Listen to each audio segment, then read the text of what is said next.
Have you ever found yourself hesitating, like right before a big moment? Or felt that horrible knot in your stomach at the very thought of not being perfect? Well, today, we're going to break that down. We're talking about the powerful and often totally hidden fear of failure, what it actually is, where it comes from, and the surprising impact it has. And you might be surprised to find out that it affects pretty much everyone, even the absolute best among us. I mean, think about it. Even a legend like Serena Williams, arguably one of the greatest athletes of all time, she's talked openly about this exact feeling. For her, it wasn't just about losing a match. No, it's that crushing weight of expectations. From the world, sure, but way more importantly, from herself.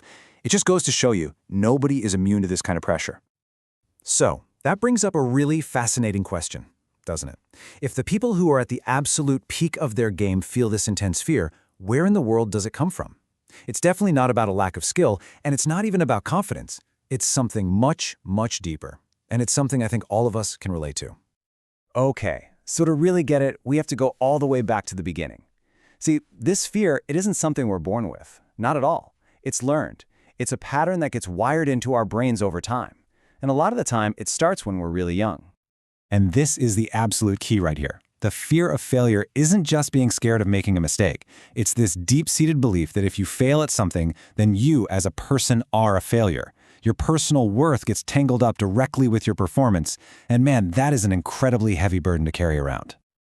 And this is pretty much exactly how that wiring gets installed. Just think back to when you were in school. You got praise for the A+ on the test, right? Not for the hours you spent struggling to understand it.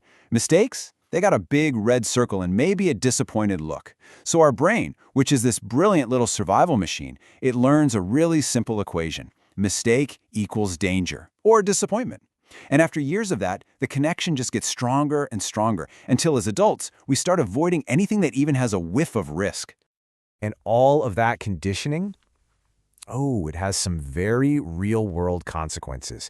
It becomes this silent saboteur, pulling the strings on our choices and holding back our performance, often without us even having a clue that it's happening. This is exactly what that control looks like in practice. This is when you start playing defensively. You're not playing to win anymore. You're just playing not to lose. You hesitate right when it matters most. You put off important stuff. You stick to the things that feel safe and easy. That fear, it just suffocates your creativity and keeps you from ever really hitting your peak, because you're playing from a place of fear, not a place of freedom.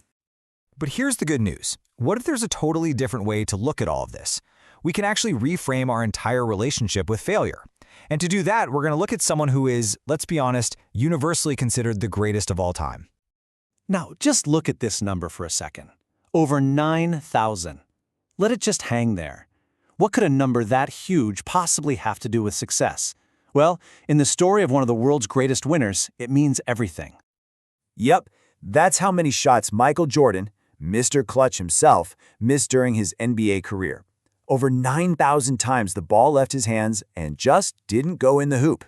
And get this, he also lost almost 300 games, and he was trusted with the game-winning shot 26 times and missed.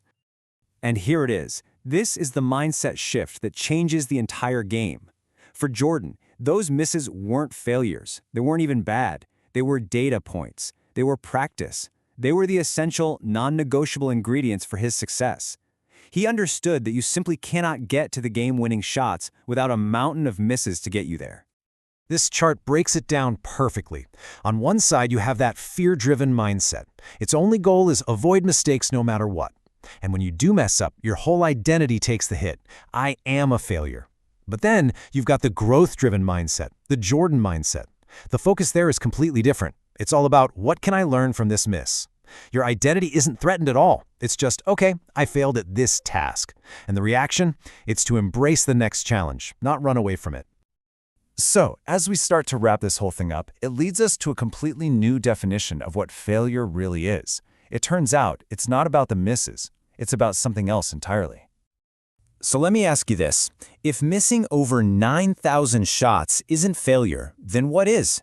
What's the one thing that should be totally unacceptable to anyone who's trying to get better at, well, anything? And there you have it, straight from the man himself. The only true failure is not trying. It's letting the fear of missing the shot paralyze you, so you never even take it in the first place. That's the ultimate lesson here. The real failure isn't the miss, It's the hesitation. It's letting the fear of what might go wrong stop you from ever finding out what could go right.